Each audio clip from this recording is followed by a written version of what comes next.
સતલાસણા પટેલવાડી ખાતે આરડીએસપી ફાઉન્ડેશન મહેસાણા દ્વારા 75 ટીબી દર્દીઓને કીટ વિતરણ કાર્યક્રમ યોજાયો.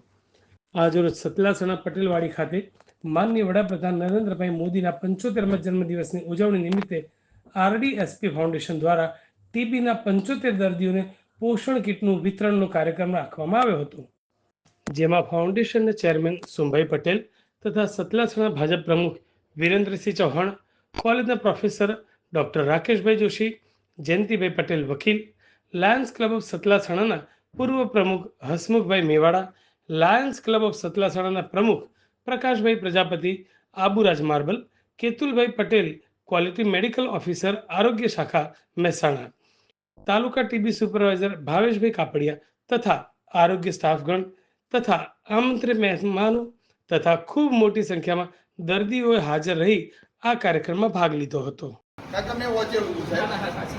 એક કલાક સુધી તમારે ચાય નહીં પીવાની, પાણી નહીં પીવાનું, કશું જ આરોગવાનું નહીં. તો તમારે આનું રિઝલ્ટ મને 2 મહિનામાં મળી જશે. સારામાં સારું પ્રોટીન કઠોળમાં જ મળી રહેશે.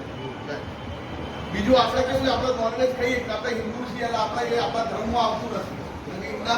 પણ આપણે તમારા પાસેથી મને એક અપેક્ષા છે કે તમે જો સહકાર આપો, તમે તમારા શરીરનું ધ્યાન રાખો અને જો સાહેબો કે પણ દવા લેવાની અને પૌષ્ટિક આહાર લેવાનો, તો આપણે બધા સાથે મળી અને આવતા મોદી સાહેબના જન્મદિવસમાં સતલાસણા તાલુકાના આ પેશન્ટોની સંખ્યા નહીવત કરી દઈએ તો નામ છે.